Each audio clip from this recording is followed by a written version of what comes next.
Good afternoon, evening, everybody. It's Tuesday, so that means we're here for another edition of Tuesday Talks with Tonia. And I am glad to see all of you here joining us today for this good conversation, this very important conversation, a critical, crucial conversation regarding women's health. So, for those of you that are joining for the first time, which our guest, Kiana Shaw, is joining for the first time, little background on Tuesday Talks. We started, I think this is year 6. I need to research and remember when I started, but it's a platform for us to educate, empower, encourage, and support women. It's a safe place where we can talk about anything and it's safe. We don't judge, we don't criticize, we help, we don't hurt. And it's just a place for women to come and share common problems, common struggles, common successes, because at the end of the day, we all have challenges, but as women, we sometimes face some of the exact same things. And when you're struggling through things, just know that you're never alone. So welcome. Today is, it's September the 20th. I can't believe this year's almost over. But today my guest is Miss Kiana Shaw. And Kiana is a young lady that's here in Augusta, Georgia. And we have conversations, and she actually works in the mayor's office with me. And I didn't realize it, but I found out later that she is actually living with lupus. And that's the topic of our conversation, living with lupus, the myth, the mystery, and the medicine of lupus. And so what I did before I let Kiana jump in, I did a little bit of research on lupus because I do know several people that have it, but they're not people that I'm very close with, they're associates or them from the community, things of that nature. So never really seen the effects of it up close and personal until I met Kiana, and just seeing what she's been going through while she's been working in our office. But when I pull some statistics, it says people of all genders, races, and ethnicities can develop lupus. According to the Lupus Foundation of America, lupus is more common in females than males. 9 out of 10 people with the condition are female. African American females are 3 times more likely to develop lupus than white females. And then we were talking about some other things about lupus and how it doesn't affect each person the same way. According to the Mayo Clinic, lupus is a disease that occurs when your body's immune system attacks your own tissues and organs. Inflammation caused by lupus can affect many different body systems, including your joints, skin, kidneys, blood cells, brain, heart, and lungs. Lupus can be difficult to diagnose because its symptoms and signs often mimic those of other ailments. The most distinctive sign of lupus, a facial rash that resembles the wings of a butterfly unfolding across both cheeks, occurs in many but not all cases of lupus. Some people are born with a tendency toward developing lupus, which may be triggered by infections, certain drugs, or even sunlight. While there's no cure for lupus, treatments can help control symptoms. So that's just a little bit of some of the things that I've researched. And so Kiana is a mother. She has 2 daughters. And I'll let her jump in and give a little bit of background on who she is, where she's from, and all of that stuff. And then we'll just dive right in. Thank you for joining us, Kiana. Thank you guys for having me. I'm so excited to be here. I think it's amazing what you guys are doing, or what you're doing, Tonia, just creating a platform. I have never openly talked about my lupus, to be honest. A lot of people don't know that I have it. But a little bit about me. I was born and raised in Miami, Florida originally. I moved to Ohio when I was a teenager. Went to college at the University of Pittsburgh, and I have 2 children. I have a spouse, and I found out I had lupus 2020. Actually, it was the day after my 33rd birthday. Oh, wow.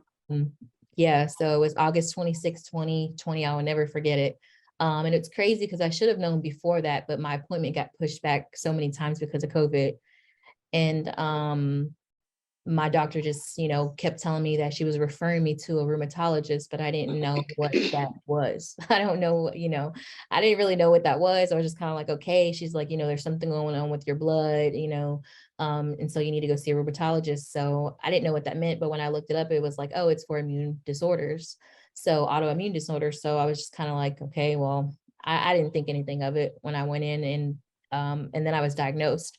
Back in 2018, my OBGYN, or actually it was 2017 when I had my youngest daughter, he told me that I should have got tested for it. Apparently there's a test that you can do to see if you carry the genetic for it.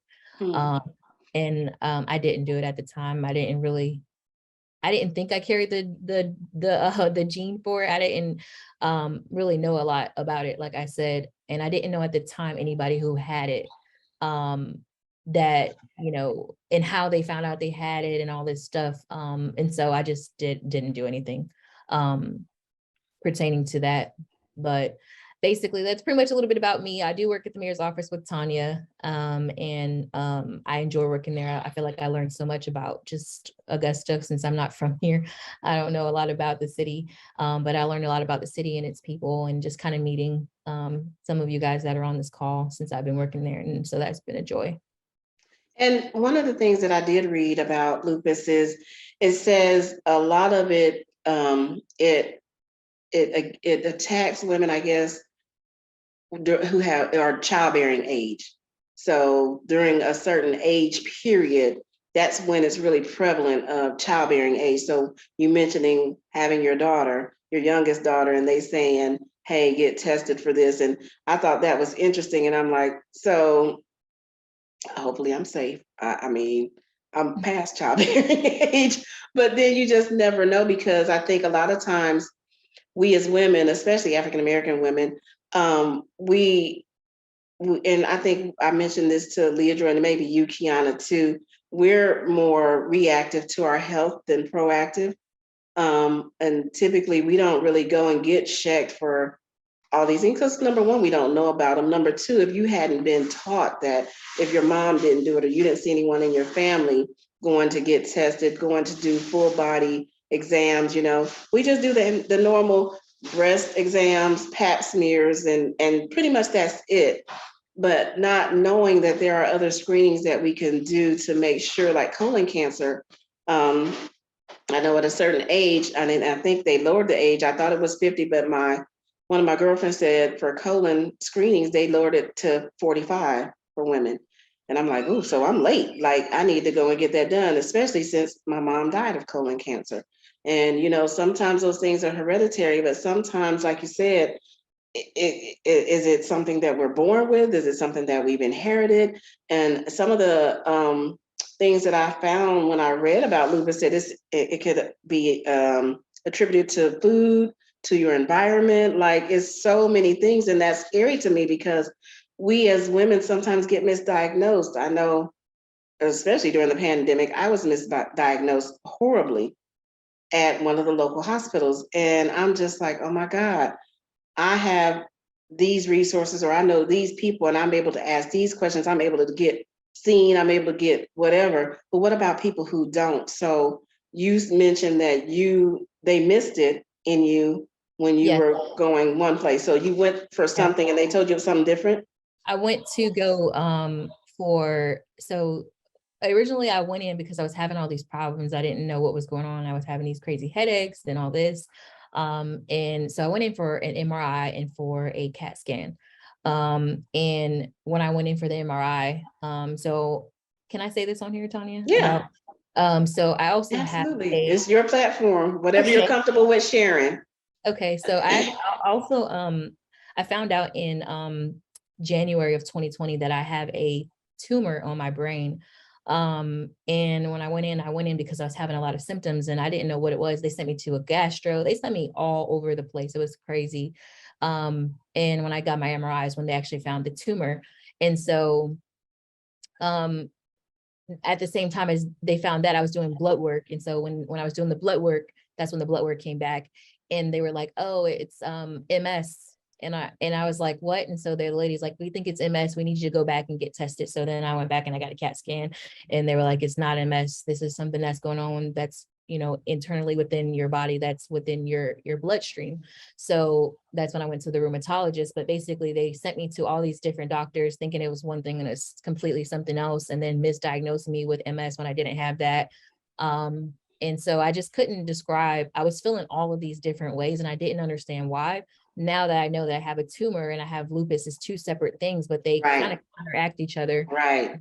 within my body sometimes. So like, some days you just feel really awful and some days you don't. And like Tanya was saying, as about the age. So my mom actually has lupus too, and two of my aunts had lupus and they passed away from it. Um, just the way that it kind of breaks down your organs. And so it did that to them over time, of course, but it is something that runs in my family. And I didn't realize how much it ran in my family. I heard that my aunt passed away. I'm thinking, oh, she has diabetes, but Right. really her the medication that you're on actually can cause diabetes, which is what Oh, happened to her.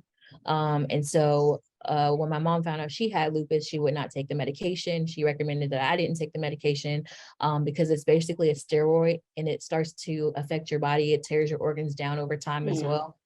So it doesn't really help you as much as you would think. And there's no cure for it. So speaking of that, you mentioned your mom and your aunts, and that's another thing from a generational perspective. When I think about our parents and their parents, and some things our communities just don't talk about. Yeah, aunt so and so died, but they don't tell you how or why or what it was related to. Not knowing that, and that's why I have conversations like this, because it could actually save someone's life. In our communities, we don't really talk about health, or there are certain things that we just refuse to talk about with our children, with our family members, even if it's something that yes, I get some things are personal. However, but with you having it in your family like that, so prevalent, your aunts, your mom, and two aunts pass away from it. And how is your mom able to manage, and how long has she had it? My mom's had lupus. She found out before I found out I had it, but she didn't tell me that she had it. Oh, She wow. didn't tell me for I think like almost 10 months or so from her finding Mhm. out. So I didn't find out she had it until going into 2021. And by then I had already knew that I had it, which I Mm. didn't tell her right away that I had it either. I kind of waited, I think like a solid maybe couple of weeks. I was just trying to process Yeah. how like my emotions behind it and like Hmm. what life would look like going forward. And understanding, okay, now this makes sense why like my skin and like my body and my hair is falling out, and just like things that nobody tells you, like these are going to be things that you have to deal with and things that you face.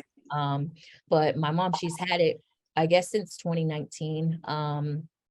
Is when she found out that she had it. And then her, as far as her living with it, she changed her lifestyle a lot as far as her the way she eats. So she eats very, very healthy, very organic. And she says that it helps her. I was vegan for a long period of time in my life, and I'm like, I was vegan, I was eating, vegetables, Yeah. all the stuff that they tell you to Yeah. eat. And I'm like, Yeah. it didn't really help me. But Yeah. when I eat healthier, I do, Feel I better. feel a little bit better. I won't say it like, cures all, but it definitely helps, especially on those hard, rough days, Yeah. where you can barely move your body because your joints hurt so bad. It's really crazy. It's so crazy to like express to people what you feel, because people don't, they're They like, don't wow, understand. Yeah. yeah, it's really Yeah. hard. And I think too, physical, people look at your physical, they're like, you don't look like you sick, Exactly. but my sickness and the way it looks on me is going to look different than on somebody else. And Mhm. even when I looked at some of the signs and symptoms, they said may come on suddenly or develop slowly, maybe mild or severe, maybe temporary or permanent. Most people with lupus have mild disease characterized by episodes called flares, when signs and symptoms get worse for a while and then improve or even disappear completely. The signs and symptoms of lupus that you experience will depend on which body systems are affected by the disease. The most common signs and symptoms include fatigue, fever, joint pain, stiffness and swelling, butterfly-shaped rash on the face that covers the cheeks and the bridge of the nose, or rashes everywhere else on the body, skin lesions that appear or worsen with sun exposure, fingers and toes that turn white or blue when exposed to cold or during stressful periods, shortness of breath, chest pain, dry eyes, headaches, confusion, and memory loss. Like that's a whole wide range of symptoms. And no one person probably has all. And, they all probably show up different in each person's body. And so, I mean, like, for instance, we could take stuff for granted every day. Oh, I'm just tired, or I just don't feel good. Or, I don't know why I'm having a shortness of breath, because especially with COVID. So, COVID, that's one of the symptoms. So it's like, how do you know? That's why it's important when you see those types of things and it's persistent, get checked, go. I don't care whether you have insurance or not. And that was one of my things when the pandemic hit and I was self-employed. I didn't have insurance. And so I go to a local hospital and no, I don't have insurance, but I'm sick, literally physically sick. And you can see the symptoms and they misdiagnosed me. But, how many people do they do that to? And how many people end up dying because they were misdiagnosed or not paid attention to at all? And so part of the conversation tonight I really want to focus on is just really being open and sharing. A lot of times, again, we hide stuff. We don't want people to know, or we don't want people to feel sorry for us. Or part of it is we're still processing because we don't know how we feel, and I know it's been 2 years, but still. And then on top of that, I have this other issue. It's not just the lupus now, it's a brain tumor. And that is affecting my body one way. The lupus is affecting my body another way. I'm trying to work. I'm trying to be a mother. I'm trying to live a life, that I want to live, but then I'm weighed down with all of these things. So talk to us from a perspective of how do you manage being a mom, working, and it's tough. I know. I mean, I'll let you share, but what does it look like for you on any given day? It's really hard. Like today was one of those hard days. I woke up at 5 this morning because I have to take my daughter to the bus, and waking up was like, felt like I got hit by a bus last night.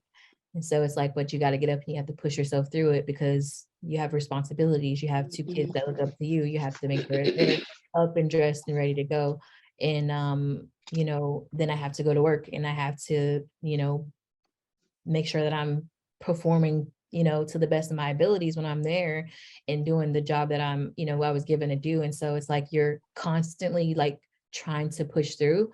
And like my mom, she always used to tell me like all the time, like, sometimes you have to like take a step back and you have to slow down, because your body is not how everybody else's body is, and it's so weird for me because I'm so used to being a certain way. I'm so used to living a certain way and doing things. And it's like, when you get to the point, it's like, oh, I had struggled doing that. Like, just, I can't really do that no more. Or I don't feel like, it's weird because I don't feel like the quality of life is where it should be. Right. I always feel bad all the time. It's like I wake up and sometimes I can't see. I wake up and I have the craziest pain in my head. I've never experienced anything quite like it. It's like somebody's just like, your brain is just shaking. It's almost like a computer that won't stop. And then you wake up and you feel, super fatigued, and it's almost like, have you ever been dehydrated? That dehydration in your body, that's like the type of fatigue. It feels like you need like an IV or something. Like, feel like you can't get up, you can't walk, you can't like really even function. You feel like lethargic. And, it's like, I still have to push through. I have to make sure that I'm doing the things I need to do.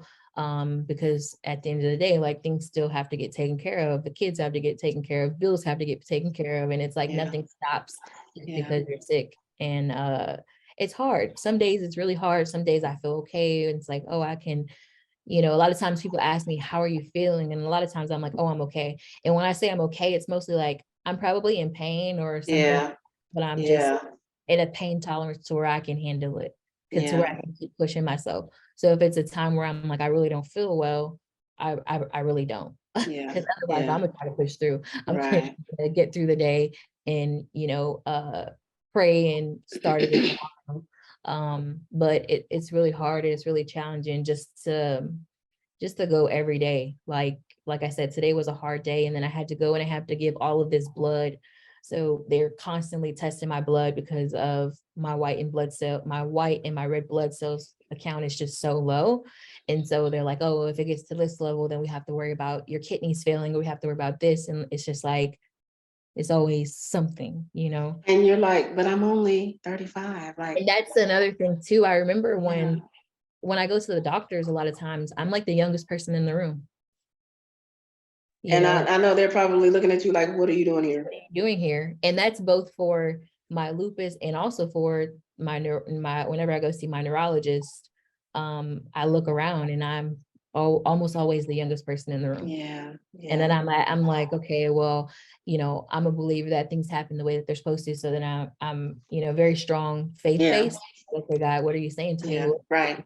The purpose in all of this? What do you need from me in order to do for your people? Is it like the story? Is it the testimony? Is it to help somebody else? Is it, what is it? So that's why I think that this platform is so great, because you just never know who you might touch or who might hear you, and then you can, inspire them. Because, I watched a story about this young girl. She was a Caucasian woman. And this was probably the first story I ever watched about a girl who had lupus, because my hair was falling out in chunks. And I didn't understand why. That wasn't something they told me would happen.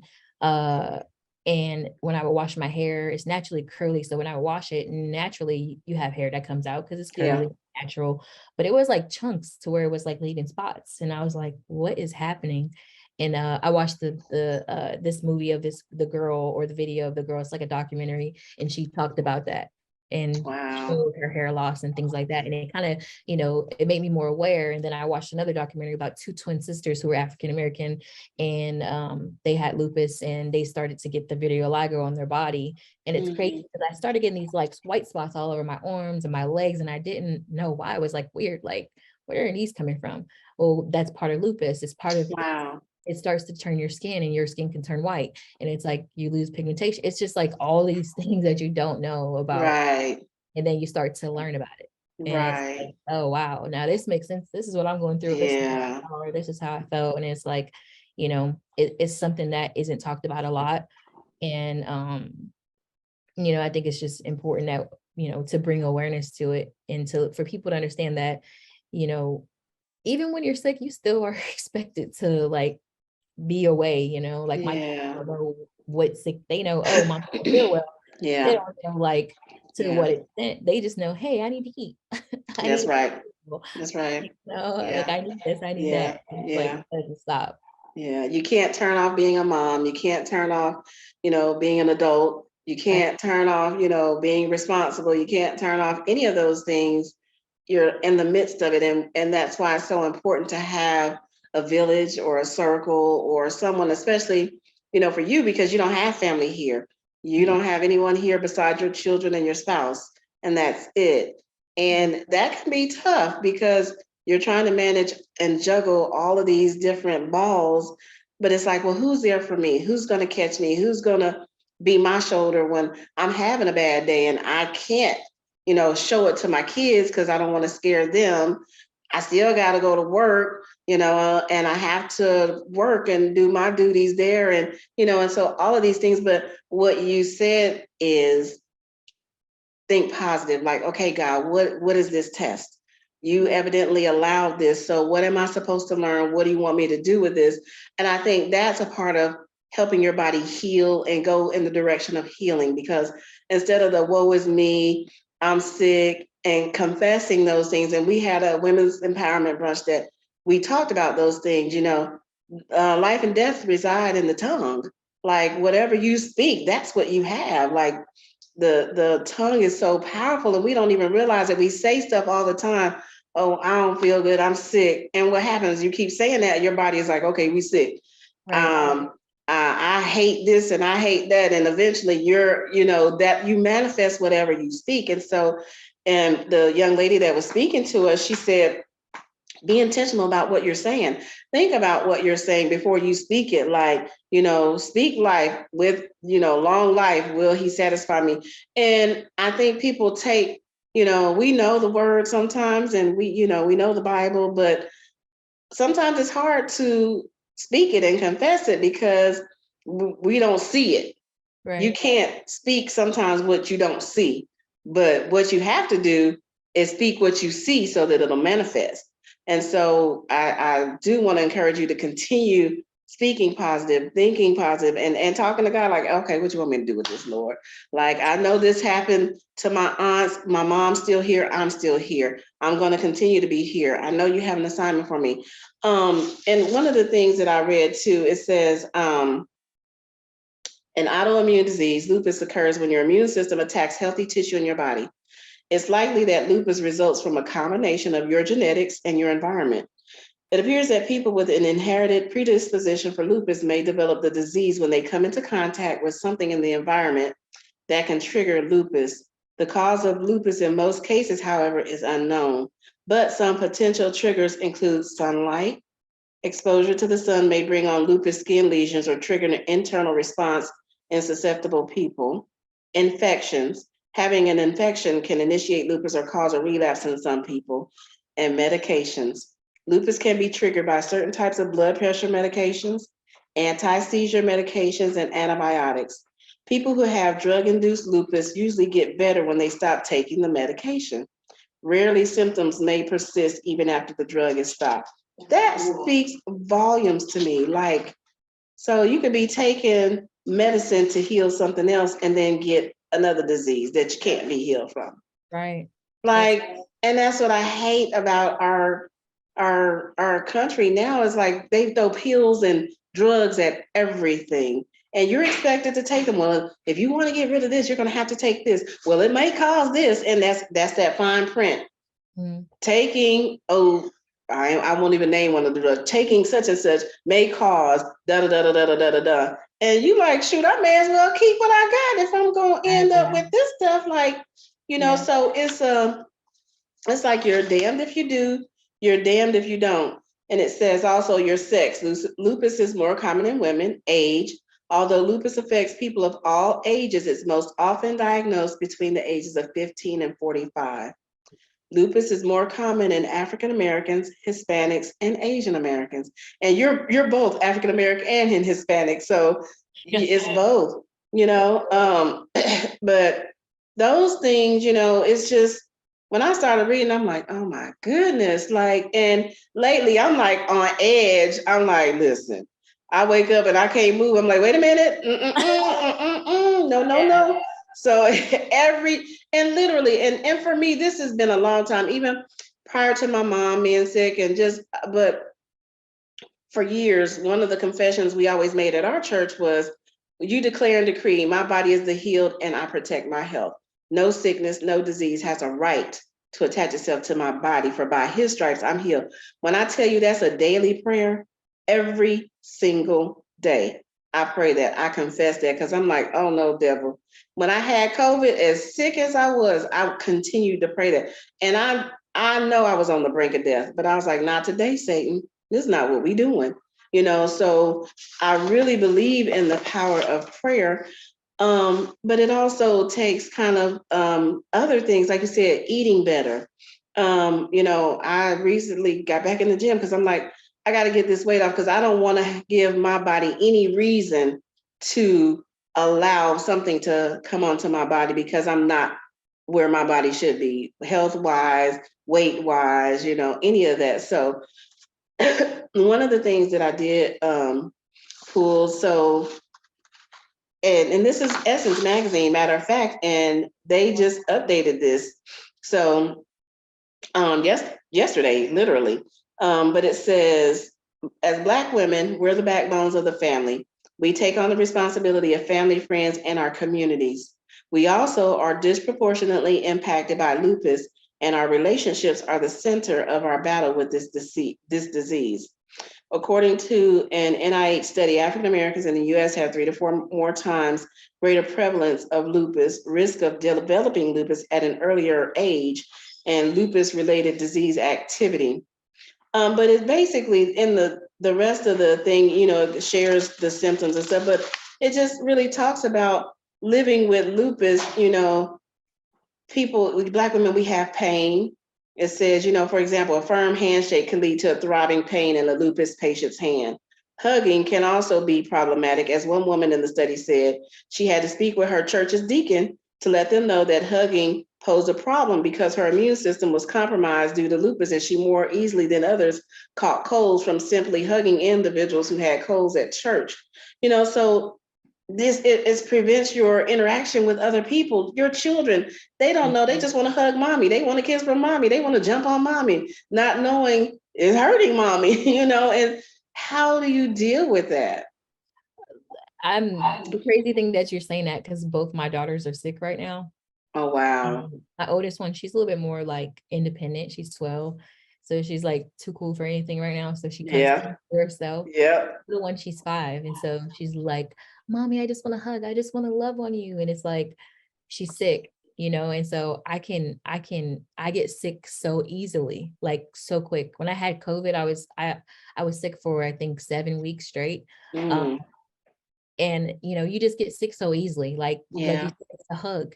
It's crazy. Like she literally just wants to hug me, and she just wants, sometimes she might want to kiss me on the cheek or something like that. And it's like I have to try to keep her at a distance, but still want to show her that I love her. And so it's hard, but I always get sick. I get sick so easily. I was always a sickly child, just growing up. And so it's like now it's like I'm even sicker than I typically normally would be. So, just staying away from people and kind of just keeping my distance for the most part.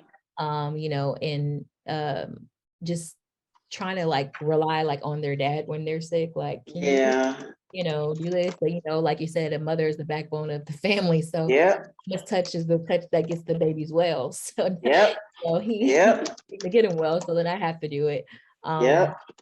So it's just, it's just a challenge to just everyday things that most people don't have to worry about. Oh, the kids are sick. Oh, okay. They want to cuddle you because they're sick and they're not feeling good. It's like most mothers who aren't sick, it's like, okay, they can still do that and not have to worry about getting sick, like to the point where sometimes I take medicine just proactively.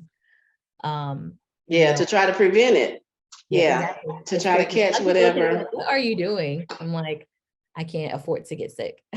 I can't afford to feel worse than I already feel. Like whenever I get sick, I'm like, I'm down bad. So yeah. And one of the things, and this is sad, this is why I'm glad we're having this conversation, because the Essence article also said that participants in the study talked frankly about a lack of empathy on the part of the provider, and patients are feeling that this is compounded by a lack of trust and poor communication to the part of the patient. Unfortunately, this perpetuates unfavorable attitudes towards physicians and medications that we see in Black communities. The hope of these women in the study is to see more empathetic presence and understanding of the challenges associated with having lupus from employees working in provider offices, especially direct care staff. And it said also participants in the study also expressed wanting to interact with family, but at the same time, finding it difficult to negotiate the amount of engagement and interaction when experiencing a flare. And experiencing pain with physical touch is especially hard to navigate in romantic relationships. One woman said it can be challenging to feel well enough to get dressed to go out on dates, while other participants said how the pain associated with their illness interfered with the desire for the slightest touch or intimacy and made it difficult to explain their momentary rejection was not personal.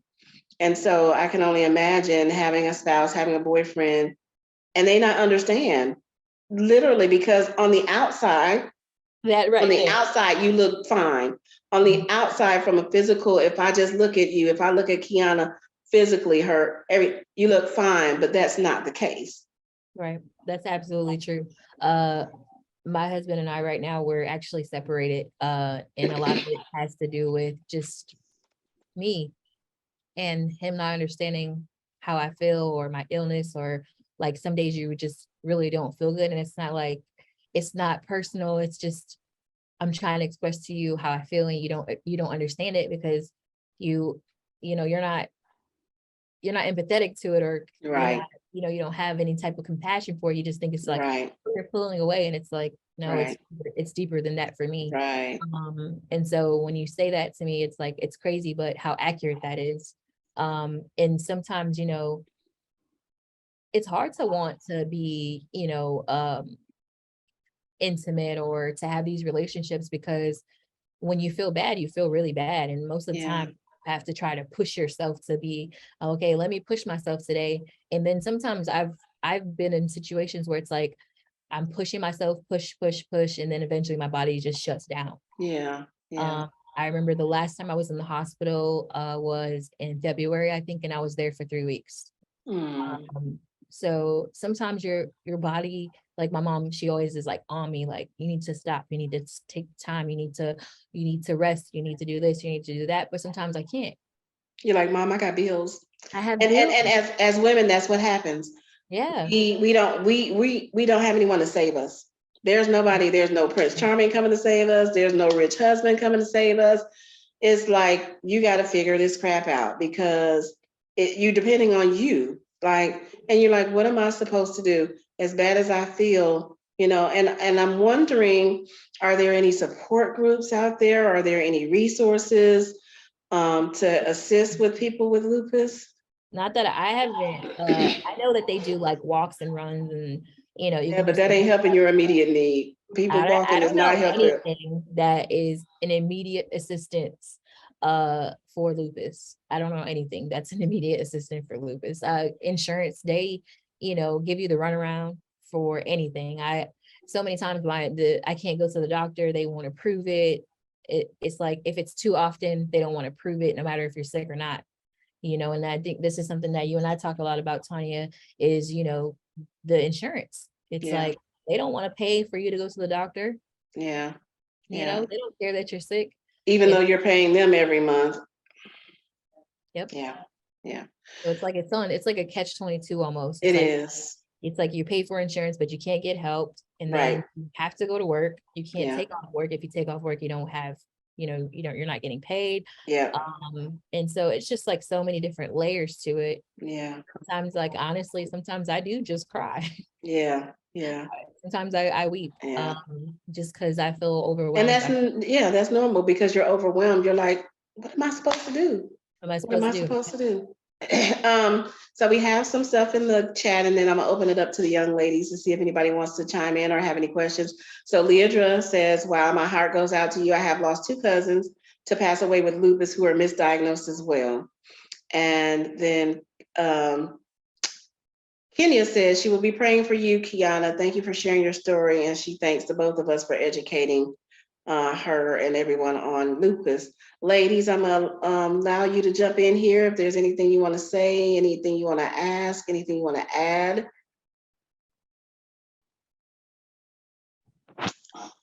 This is Stacy. Thank you so much for sharing. Let me shut the door. Hold on. Sorry. There's an echo. The thing that doesn't surprise me because I work in the healthcare industry, but it still hurts my heart is this is exactly why.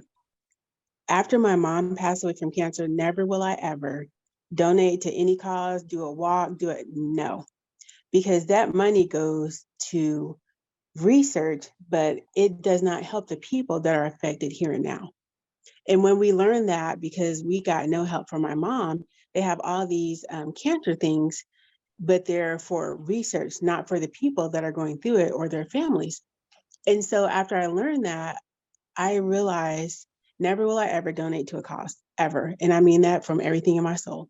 I will give to people that I know have an issue or a need or a struggle.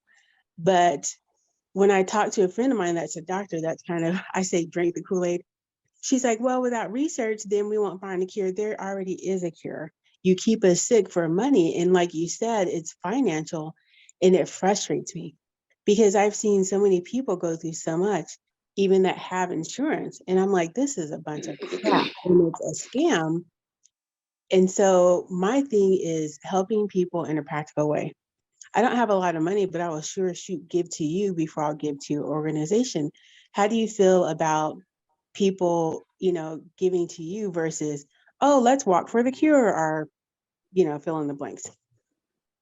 I mean, I've never had really any. Oh, I have one friend who I have a separate business that I try to do on the side whenever I feel up to it, but sometimes she'll be like, you really like shouldn't do this, you should like not push yourself so much, like, and then she's like offering like, hey, what can I do, like, can I help you at one point pay to go to the doctor because the insurance wouldn't cover it, and then I'm like, it's $5,000 to get to go see a doctor, especially a neurologist for MRI is $4,700. And so just the expenses of it all, if the insurance won't cover it, it's like you physically can't pay for things. It's really crazy. I haven't had an MRI. I hadn't had one since April, and I'm supposed to have one every 2 months, but the insurance kept denying. And they were like, we need your medical records. So then I submit the form to Augusta University, and they send everything over, deny. And then they finally say, okay, you can come in for, an appointment, but it's like a random appointment, and then I have to miss work. And it's just like, it's crazy, but this is just like, this is the system. This is where we live. This is how things are. And it's like, there's, hardly anything that we can do to change it, because they make the rules, And so, I don't really have people who are like, oh, well, let me help you. Let me, donate this or get this for you, whatever the case may be. So, I'm open to it, but I've never really experienced that besides just one friend that I have. And it's just because she's a compassionate person in general. Yeah. Have you considered moving? I know it sounds extreme, but I've been watching so many different people go through so much, and they're like, you know what? America's ghetto and we're out. Like, have you even considered moving to another country? Yes. I've seen so many people, and the word escape is not a hyperbole. Escape America and just live. One girl was saying how when she moved to, I think it was Ireland, all of her underlying issues and her health issues within 2 months disappeared. And when she came back to visit her family, they were like, what? The doctors were amazed. But when she was here for 3 weeks, all of them came back. Wow. And she said, it's the food and it's the environment. She was like, I'm out. So she went back to Ireland. Now she lives there full time and she works remotely. Wow. Yeah, so I definitely would love to move. Yeah, I think about it all the time. Actually, have a couple friends who live like in different countries, but one of my friends, she's in London, and I'm like, I wish I could move there so much. But one thing is, when if it was just me, I would have probably been moved away. But just having like 2 kids and being separated, and their dad's not going to let me take them, and so it's just like all of that with it. But if it were just me, I definitely know I'm not the type of person who loves America and I just have to live here. I actually hate it. I've always wanted to move away from here. So I would have moved along. I probably would have moved after college. I would have moved a long time ago, just because I just have never imagined myself like staying in America and this is where I am. But once you get married and you have kids, it's like your whole everything changes. And it's funny too, because other countries pay medical, you don't pay insurance in other countries. It's just, and America is one of the only countries where you get paid, you have to pay for car insurance, health insurance, but then when you come to use it, you get penalized for it. And America has gotten rich off the backs of people like us because we are caught in a rut. We have to have insurance because the law says we have to, or we have to have insurance from a medical perspective because you never know when something's going to happen. But honestly, since I've been self-employed, it's cheaper to pay out of pocket than to go through insurance. Like self-pay, your costs are way cheaper. Like when I went to the hospital or when I went to, go to my other appointments, and I'm like, they were like, oh, if you're paying self-pay, then it's only this much. And I'm like, oh, okay, well, I'll just make payment. And then you can make payments. Whereas when you're paying insurance, it's just a whole racket. Yeah, Stacey said, America is a business and we are their profits. That's true. Exactly. Tiffany, Leandra, or Kenya, any of you want to chime in? I know Tiffany's traveling. No, I'm walking. Oh, okay.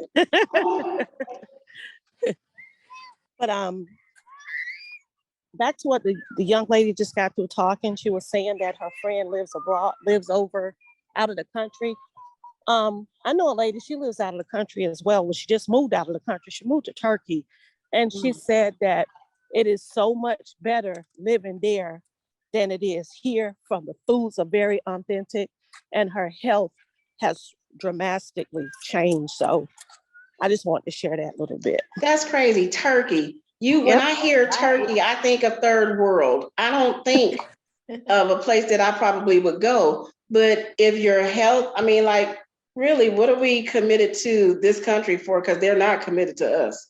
That's But true. I think we get so comfortable with being an American and these other things, but it's false advertisement, kind of like, when you go in the store and they say, oh, this is the greatest perfume, or this is the greatest mattress, or this is, they sell it, so they want you to think that. But then in reality, who goes from America to Turkey and your life is better? That's crazy to me. And she said, if your kids make good grades, you don't pay for college. Mm, Wow. yeah. Yeah. America used to be the place, but now people are like, it's not as great as we portray it to be, which is sad, which I feel bad because it is where we live. And most people don't want to uproot their lives and go to another country and start over, especially like people who have kids and families, and everybody's not going to go. But sometimes you just got to go for you. I mean, you got to do what's best for you. That's so true. Yeah. I mean, I think ask me in a couple of years once my kids are like grown and maybe off to college and stuff, I probably would love to move to a different country. I don't see anything about America that makes me feel like proud to be an American, to be honest. And it seems like every day is getting worse. With the things that we see, with the attacks on women, the attacks on African Americans, the attacks on our legal system, the attacks, everywhere you look, there's just so many things that continue to further distance us from feeling like we are a part of this country. Like, you want to take women's rights away. Like, you want them, no matter what the situation is, you're going to have this baby, even if you were raped, even if you were molested, even if having the baby is going to kill you, you're still like, what country? I mean, I feel like we are in a third world country. Oh, yeah. With the more they take away our rights, the more they try to force things on us there, you're so openly against what we know, the norms, the rules, and the characterizations and everything that we grow up with. Like, I refuse to be. You can't force these things on me, but America has a way of forcing things on you, whether you want to be a part or not. You have more rights for certain communities than you do for other communities. And these communities are made up communities versus communities that are organic. You know what I mean? So without calling anybody out, and without, everybody has a right to do life the way they choose to do. However, when I know that the Bible says he made man and he made woman, but these other folks get more rights than we do. Dogs, animals get more rights than we do. Literally animals. And it's like, so why am I loyal to a country that doesn't even respect me? Like, and that's like a whole other topic that we're going to have one of these days, because I just, and I feel bad because women typically get the brunt of it. I mean, yes, our men go through things, but as women, we're the peacemakers. We're the providers for, community. We bring people together, but when we don't have that same support, what do? I read a meme yesterday and it said women, and it was one I posted like 2015. Women are waiting on the man that comes and gets them and kind of says, you don't have to be super anymore. You could just be a woman, because women have to be super women. You don't have to be super. You could just be a woman because I'm here. That doesn't happen often, And it's like, so if we don't have a village, if we don't have circles, if we don't have a community of other like-minded women that will say, hey, girl, I got your back. You don't feel good today? Okay, you go take a risk. Do what you need to do. Or you know what? You can't pay this medical bill. How about we going to pull our money together? We're going to do what we can do. That's what, to me, community is, but that's what women do. We've been doing that for years, even back to slavery. When one house didn't have, everybody pulled what they had together and we shared, and we were raised like that. Our mom was a single mom our whole life.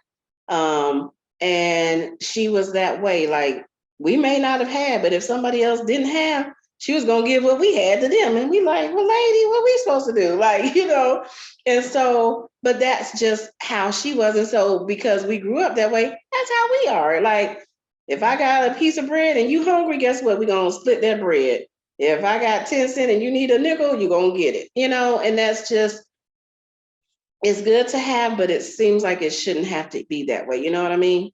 Like, why do we always have to sacrifice? We're always the ones sacrificing, but who sacrifices for us? Who sacrifices for us? Nobody. There's nobody to save our day. Nobody to come in and rescue us. We can't be a damsel in distress because we're going to be just left out there hanging if that's the case. Like, there's nobody coming to save us. So, and then the flip side of that is because that's the way it is for women. If you're single, like some of us on here are, when he comes along, you like, I ain't got time. You ain't doing this, this, and this, and you got to go, because our tolerance is like, no. Yeah. And that becomes a challenge for men because they're not used to that. Like, well, I can't do nothing for you. Not that if I can do it for myself, no. But that's because we've had to for so long. We don't know how not to. Like, so you're, again, damned if you do, damned if you don't. Mm-hmm. Anybody else want to chime in? We are doing good. It's almost 7:30. This has been an awesome conversation. I thank all of you for your chat messages and your encouragement. This has been very enlightening for me even. I'm trying to do better when it comes to Tuesday Talks and, getting topics that are engaging and that people can learn from and be educated from. And, I was praying about it. And after Kiana shared with me this week about her brain tumor, which she mentioned, and after she shared with me, about her lupus, and it was like God popped her, it was her and another young lady that couldn't join this time.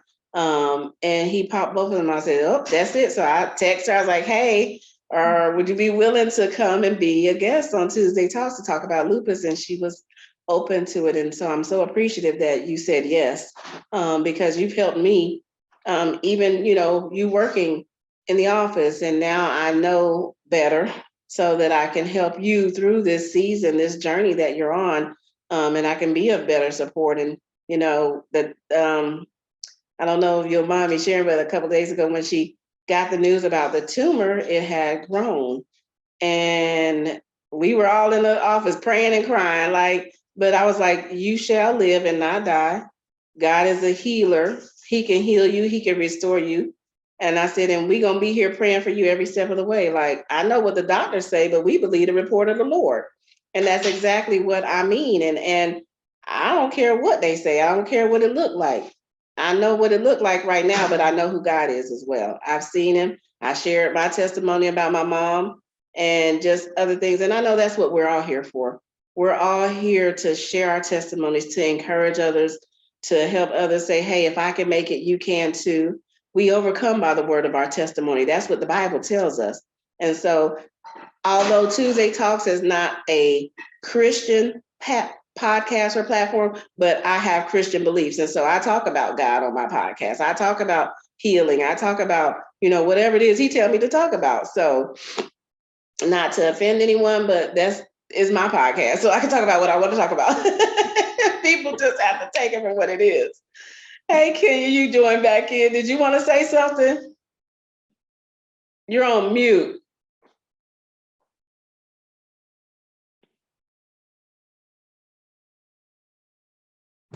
Okay. And Tonia, you know what we do. You know what we do. Let's see how we can help. And we'll move forward with that. Yep. And take care of her. Yep. So to God be the glory. Yes. You already know. You know I was going to call you, right? No. Between you and Stacey, I already know. Kenya was like, you already know what we do. She said, you already know I was going to call you, right? I do. And we appreciate it. Well, ladies, I appreciate your time. I don't take it lightly or for granted that you took time out on a Tuesday to join me for another edition of Tuesday Talks with Tonia. This has been enlightening, inspiring, educational. It's been heavy, but at the end of the day, we're here to learn. We're here to learn how to help our sister how to encourage our sisters, how to empower our sisters. And this is what this platform is for. So Kiana, thank you for your bravery, for sharing with us and being open and honest about, what it is you're dealing with every day. And I think, sometimes we get in our own bubbles and we forget about our sisters, and we forget about, there's other people out here struggling. And that's why every day I wake up and I tell God, first of all, thank you that I'm here another day, because it could have been another way. Yeah. Thank you for, keeping me safe. But then I go to praying for others, because somebody prayed for me. I'm still here. I know for a fact for the prayers that were for me, that the righteous, that prayed for me, my mom, my grandmother, church family, whoever prayed for me, I'm so appreciative. And so I try to pray for others, because you never know what somebody's going through. You never know what somebody's struggling with silently. And so, I call out people's names. I call out Kiana. I call out Leidra. I call out Kenya. I call out names because, we all have an assignment. We all have to help each other make it through this thing called life. And it's no one size fits all. But God is the one size that fits all. Yes. Most things are not one size fits all. 9 times out of 10, things are not one size, but God is one size fits all. And so I am appreciative for you being on here, and hopefully this will help some others. Hopefully this will educate others to go get tested. If you feel something going on in your body, go. Don't be afraid. We're so afraid to find out what the problem is, but what the problem is, if we don't find out, could kill us. So, get tested. If I don't care if you go to the doctor 10 times and they gonna keep sending them bills, and guess what? Them bills will be there until I can pay you. And if I can't pay you, I ain't gonna worry. I'm sorry. I'm not gonna worry about it. I'm like, okay, God, you got, and these people have money plus money. So trust me, as much money as they get for stuff they gouge insurance companies, they hype up all this stuff so they can get more money. You have indigent care. I know what that is. That means if somebody can't pay, you have money in the coffers to pay. So I need indigent care. So we just have to let our folks know, don't be afraid to find out what's going on with you, especially as women, because we have so many things that try to attack us. But at the end of the day, we have to support each other. So Kiana, if there's anything we could do, you let us know. And I don't even have to make the call, because I already know everybody on this phone, and I know on this chat, and when we get done, I already know I'm gonna get phone calls and everything else. So, but thank you. Be encouraged. We're here. We're a support system, and that's what this platform is for. And so I'm grateful that you were willing to join Tuesday Talks with Tonia. And this, I know it's the first time, it won't be your last coming on, because I know the next time you come on, outside of being a participant, is going to be a praise report. So I believe that. Thank you. Well, ladies, y'all have a wonderful rest of your evening. We'll see you guys back in 2 weeks, and y'all stay safe out there, and everybody, please keep each other up in prayer.